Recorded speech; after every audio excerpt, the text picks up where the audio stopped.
Hello friends, आज की इस क्लास में आपका बहुत बहुत स्वागत है।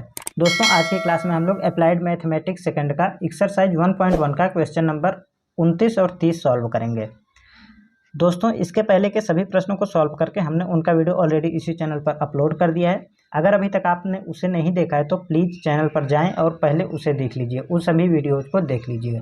चलिए, इसी के साथ आज की क्लास को शुरू करते हैं। यहाँ पे क्वेश्चन नंबर जो 29 है उसमें दिया गया है, यदि एफ डैश एक्स बराबर 3x² माइनस 2/x³ तथा f1 इक्वल टू 0 तो fx का मान कितना होगा।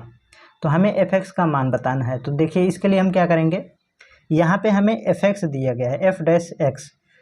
आपने इंटीग्रेशन में पढ़ा होगा, जब आपने फर्स्ट सेमेस्टर में इंटीग्रेशन पढ़ा था तो एफ एक्स का जो d/dx मतलब एफ एक्स का अवकलन आपने पढ़ा होगा, एफ डैश एक्स होता है। ठीक है, एफ डैश एक्स होता है। तो अगर हम इसी एफ डैश एक्स का समाकलन करेंगे तो हमें एफ एक्स मिल जाएगा। तो integration F dash x D x बराबर ये हो जाएगा एफ एक्स। मतलब किसी फलन का अगर हम अवकलन करेंगे तो जो भी हमें प्राप्त होगा उसका अगर हम फिर से समाकलन कर देंगे तो हमें फिर से वो जो हमने जिसका अवकलन करा था वही क्वांटिटी आ जाएगी। जैसे यहाँ पे हमने एफ एक्स का जो अवकलन था वो हमें मिला था एफ डैश एक्स। फिर से जब हमने एफ डैश एक्स का समाकलन करा है तो हमें फिर से एफ एक्स मिल गया है। तो यहाँ पे हमें एफ डैश एक्स दिया गया है, तो यहाँ पे सबसे पहले तो हम इसको लिख लेते हैं। तो यहाँ पे हो जाएगा एफ डैश एक्स। अभी आपको पता पड़ेगा कि हमने आपको ये चीज़ यहाँ पे क्यों बताया है। तो एफ डैश एक्स बराबर 3x² 2/x³।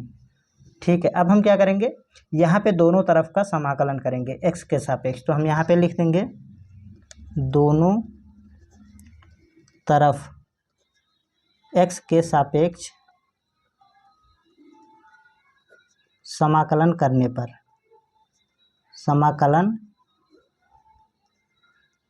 करने पर इस तरीके से अगर आप एग्ज़ाम में भी लिखते जाएंगे तो आपको जो मार्क्स हैं वो पूरे मिलेंगे। ठीक है, तो यहाँ पे अब हम इसका समाकलन करेंगे तो ये हो जाएगा F dash x integration F dash x D x बराबर ये हो जाएगा integration 3x² minus 2/x³ dx। ठीक है, अब जो हमने यहाँ पे आपको बताया उसका काम आएगा।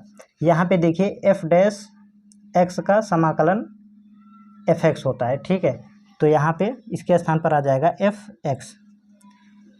और अब इसका हम समाकलन करेंगे। इसका समाकलन तो आप करना जानते हैं क्योंकि आप पूरी एक्सरसाइज लगा के आए हैं। तो यहाँ पे इसको सबसे पहले तो ये जो इंटीग्रेशन है और डी एक्स सब पे अलग अलग लगाएंगे और जो भी कांस्टेंट नंबर है ना उसको इंटीग्रल के पहले लिख लेंगे। तो 3 इंटीग्रेशन x² dx माइनस 2 और ये जो 2 लिखा हमने, ये जो x³ है इसके बटे में है तो ऊपर लेके जाएंगे तो x³ - 3 हो जाएगी, dx आ जाएगा। ठीक है, अब हम यहाँ पे समाकलन करेंगे। आई होप कि आपको यहाँ तक समझ में आ गया होगा। अगर कोई भी प्रॉब्लम होती है तो आप कमेंट में पूछ सकते हैं। अदरवाइज हमारा जो कॉन्टैक्ट हमने जो व्हाट्सएप नंबर दिया है आपको यहाँ पे लिंक कर रहा होगा, उस पर भी आप संपर्क कर सकते हैं। तो यहाँ पे एफ एक्स हो जाएगा यहाँ पे बराबर में 3x² का समाकलन करेंगे तो x³ माइनस 2। यहाँ पे देखिए x³ -3 का समाकलन मैं आपको यहाँ पे अलग से बता देता हूँ। x³ इंटीग्रेशन -3 dx तो ये हो जाएगा x³ प्लस 1/-3 प्लस 1। जब इसे आप सॉल्व करेंगे तो ये हो जाएगा x³ -2 इसके बटे में आएगा -2। तो ये वाला माइनस यहाँ पे आ जाएगा जिसकी वजह से ये हमारा प्लस का हो जाएगा। ठीक है, और इसको हम ये जो पावर माइनस में उसको प्लस में बनाने के लिए इसको फिर से नीचे लेके आएंगे तो ये हो जाएगा 1/2x³। ठीक है, यहाँ पे मैं आपको बता देता हूँ फिर से, ये हो जाएगा, इसको सॉल्व करेंगे तो ये हो जाएगा माइनस का 1/x³। ठीक है, और ये वाला जो 2 है वो यहाँ पे रहेगा। तो इस वाले 2 से ये वाला 2 कैंसिल आउट हो जाएगा। हमने समाकलन कर दिया है तो यहाँ पे आ जाएगा c।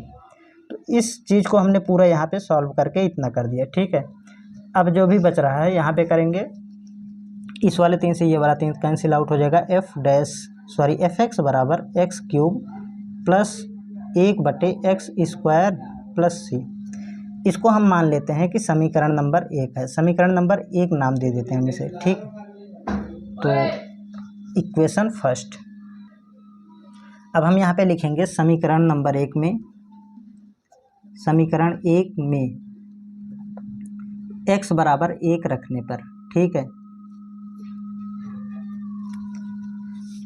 तो चलिए यहाँ पे रख देते हैं x बराबर 1। x बराबर हमने 1 क्यों रखा है, क्योंकि यहाँ पे देखिए f1 बराबर 0 दिया है। तो जैसे हम x के स्थान पर 1 रखेंगे हमें f1 मिल जाएगा, तो हम उसके स्थान पे 0 रख देंगे, ठीक है। उसके पहले यहाँ पे हम f1 रखेंगे, तो x के स्थान पर 1 रखेंगे, तो 1 का क्यूब प्लस 1/x की घात 2 है, तो 1 की घात 2 प्लस सी। अब यहाँ से हमें c का मान मिलेगा, ठीक है। इसको जब सॉल्व करेंगे तो यहाँ पे हमें दिया गया है f1 = 0, ठीक। तो f1 बराबर 0 दिया गया, तो हम यहाँ पे f1 बराबर 0 लिखते हैं। तो ये हो जाएगा 1 + 1 + c, तो c बराबर आ जाएगा -2, ठीक है। अब हम इस c की वैल्यू को समीकरण नंबर 1 में c के स्थान पे रखते हैं। तो हम फिर से यहाँ पे लिखेंगे समीकरण 1 में c का मान रखने पर, हमने कोई भी जो पॉइंट है वो यहाँ पे स्किप नहीं कराया, आपको एकदम बेसिक से मैं बताते जा रहा हूँ, जिससे कि आपका जो अगला प्रश्न है वो आप खुद कर पाएँ। तो यहाँ पे देखिए, अब इसमें हम रखेंगे f(x) बराबर, सेम यहाँ पे रखेंगे x³ प्लस 1/x² और c का मान -2 है, तो -2 यही हो जाएगा इस क्वेश्चन का फाइनल आंसर, ठीक है। ये आ चुका है हमारा इसका आंसर। आई होप कि आपको ये प्रश्न एकदम अच्छे से समझ में आ गया होगा। देखिए यहाँ से आप चाहें तो स्क्रीनशॉट भी ले सकते हैं। चलिए इसके साथ हम अपने अगले प्रश्न की ओर बढ़ते हैं। अगला प्रश्न दिया गया है हमारा क्वेश्चन नंबर 30। तो क्वेश्चन नंबर 30 को सबसे पहले मैं लिख लेता हूँ यहाँ पे। क्वेश्चन नंबर 30 में दिया गया है, यदि d/dx f(x) बराबर 4x³ - 3x⁴ तथा f2 = 0, तो f(x) का मान कितना होगा, ये हमसे पूछा गया है क्वेश्चन में। देखिए कैसे करेंगे, यहाँ पे हमें दिया गया है d/dx f(x), तो चाहे हमने इसके जो 39 क्वेश्चन था, इसके जो पहले वाला क्वेश्चन था उसमें यहाँ पे f' दिया था, तो चाहे यहाँ पे f' दिया हो या फिर d/dx f(x) दिया हो, ये दोनों बातें हमें ये बताती हैं कि ये f(x) का अवकलन है, ठीक है। अगर ये f(x) का अवकलन है तो अगर हम इसका समाकलन करेंगे तो फिर से हमें f(x) मिल जाएगा, ठीक है। मतलब ये f(x) का ये जो हमें मिला है यहाँ पे, ये f(x) का अवकलन करके मिला है, ठीक है। तो हम यहाँ पे इसे लिखेंगे सॉल्यूशन में। आई होप कि आप मेरी बात को समझ पा रहे होंगे। यहाँ पे देखिए d/dx दिया गया है, f(x) दिया गया है, ठीक है, बराबर 4x³ - 3x⁴ ये हमें दिया गया है। अब हम क्या करेंगे, इसका हम समाकलन करेंगे दोनों तरफ। जैसे ही हम इसका समाकलन करेंगे तो ये हमारा f(x) बन जाएगा, यानी कि ये d/dx हट जाएगा यहाँ से। तो यहाँ पे हम लिखेंगे दोनों तरफ, जैसे हमने फर्स्ट क्वेश्चन किया था ना इसका 29th क्वेश्चन, सेम उसी तरीके से इसको भी करते जाएंगे। तो यहाँ पे हम लिखेंगे दोनों तरफ x के सापेक्ष समाकलन करने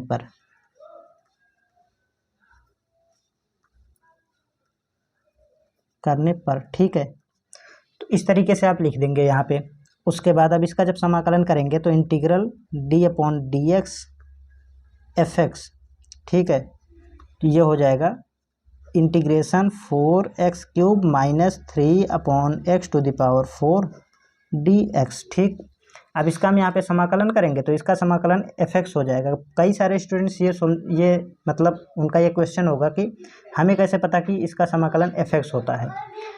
तो ये आपको याद कर लेना होगा कि d/dx f(x) का समाकलन सिर्फ f(x) होता है, ये dx हट जाता है।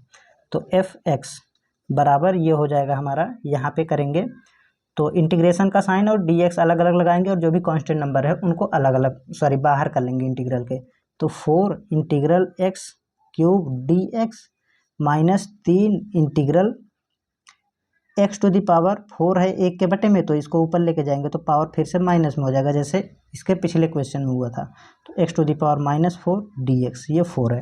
ठीक, अब इसका हम इधर भी समाकलन कर देते हैं। f(x) हो गया यहाँ पे 4x to the power 4 upon 4, यहाँ पे हमने x to the power n वाला फार्मूला लगाया है और इसका समाकलन कर दिया है -3 इंटू यहाँ पे ये हो जाएगा। इसका समाकलन मैं फिर से आपको यहाँ पे बता देता हूँ। तो integration x to the power -4 dx बराबर में हो जाएगा, ये होगा x to the power -4 + 1 upon -4 + 1। तो ये हो जाएगा यहाँ पे x टू दी पावर -3 बटे -3, और ये वाला जो माइनस है वो यहाँ पे आ जाएगा। तो और इस x की घात -3 को नीचे लेके जाएंगे तो ये प्लस का हो जाएगा 3x की घात 3। ठीक है, तो इसके स्थान पर हम ये लिख देंगे, इसका समाकलन ये हो गया। ठीक है, तो यहाँ पे हो जाएगा ये वाला माइनस और ये वाला माइनस पहले से, तो इसे प्लस हो जाएगा यहाँ पे। तो 1 बटे में x की घात 3 प्लस c, यहाँ पे c और ऐड कर देंगे समाकलन गुणांक। तो ये अलग है, इसको मैंने आपको समझने के लिए करा था। तो इस 3 से ये वाला 3 कैंसिल आउट हो जाएगा, इस 4 से ये वाला 4 कैंसिल आउट हो जाएगा। बाकी जो भी क्वांटिटी बच रही है उसको यहाँ पे लिख लेंगे। तो f(x) बराबर x की घात 4 प्लस 1 बटे x की घात 3 प्लस c, इसको नाम दे देंगे हम समीकरण नंबर 1। ठीक है, समीकरण नंबर 1।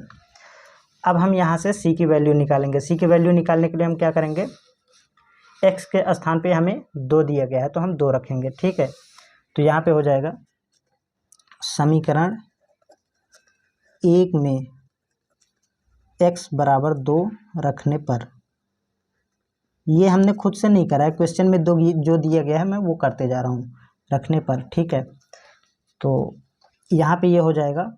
कई सारे स्टूडेंट से सोचेंगे कि x बराबर 2 ही क्यों रखेंगे। तो पहली बात तो मैं आपको ये बता दूं कि यहाँ पे x बराबर 2 के लिए ही हमें 0 दिया गया है। जैसे हम x के स्थान पर 2 रखेंगे तो f2 मिलेगा, तो f2 के स्थान पर हम 0 रख देंगे तो हमें c का मान मिल जाएगा। ठीक है, तो यहाँ पे ये हो जाएगा f2 बराबर x के स्थान पर 2 रखेंगे। ठीक है, यहाँ पे ये हो जाएगा 2 की घात 4 प्लस 1 बटे 2 की घात 3 प्लस c। ठीक है, यहाँ से हमें c का मान मिल जाएगा। तो हम क्या करेंगे, f2 बराबर में 0 दिया गया है, यहाँ पे देखिए क्वेश्चन में आप देख सकते हैं, क्वेश्चन में दिया गया है ये f2 बराबर 0, तो f2 के स्थान पर हम 0 रख देंगे। तो यहाँ पे हो जाएगा 0 बराबर 2 की घात 4, 2 दूना 4 दूना 8 दूनी 16, तो ये हो जाएगा 16 प्लस 1 बटे 2 की घात 3 मतलब कि 8 प्लस c। इसको जब हम सॉल्व करेंगे तो ये हो जाएगा 0 बराबर 8 गुणे 16, ये 126 होगा, प्लस 1 बटे ये वाला 8 प्लस c। तो यहाँ पे ये हो जाएगा 0 बराबर 129 बटे 8 प्लस c। तो c बराबर में ये क्वांटिटी इधर आएगी तो इधर हो जाएगा माइनस का 129 बटे 8। तो इस c की वैल्यू को अब हम इक्वेशन नंबर जो 1 हमने माना था यहाँ पे उसको पुट करेंगे तो हमारा आंसर आ जाएगा। तो यहाँ पे देखिए, सबसे पहले हम इक्वेशन को लिख लेते हैं। f(x) बराबर x to the power 4 plus 1 upon x cube plus c है। ठीक है, इसमें हम वैल्यू को रखेंगे तो हम यहाँ पे लिख सकते हैं, इसको आप ना लिखते तो भी कोई दिक्कत वाली बात नहीं थी। तो यहाँ पे समीकरण 1 में c का मान रखने पर, ठीक है, इस तरीके से आप लिख देंगे। तो यहाँ पे ये हो जाएगा f(x) बराबर x to the power 4 plus 1 upon x to the power 3, c की वैल्यू है माइनस का 129 इसके बटे में 8। ये हो जाएगा इस क्वेश्चन का फाइनल आंसर। हमसे f(x) का मान पूछा गया था, हमने f(x) का मान निकाल दिया है। तो आई होप कि आपको ये दोनों प्रश्न एकदम अच्छे से समझ में आ गए होंगे। ये जो भी दोनों प्रश्न थे ना, ये बाकी के सारे प्रश्नों से एकदम अलग थे, तो इनको समझना आपके लिए बहुत ज़रूरी था, जिसको हमने एकदम बेसिक से समझा दिया है। मुझे लगता है कि इन प्रश्नों में आपको कोई भी समस्या नहीं होगी। अगर कोई भी समस्या होती है तो आप कमेंट में पूछ सकते हैं, अदरवाइज़ मैंने यहाँ पे नंबर दे रखा है अपना व्हाट्सएप नंबर, उस पर भी व्हाट्सएप से कॉन्टेक्ट करके आप पूछ सकते हैं, मैं आपको हेल्प करूँगा। तो चलिए इसी के साथ, अगर आपने हमारे चैनल को सब्सक्राइब नहीं किया तो चैनल को सब्सक्राइब कर लीजिएगा। मिलते हैं नेक्स्ट वीडियो में, तब तक के लिए जय हिंद, नमस्कार।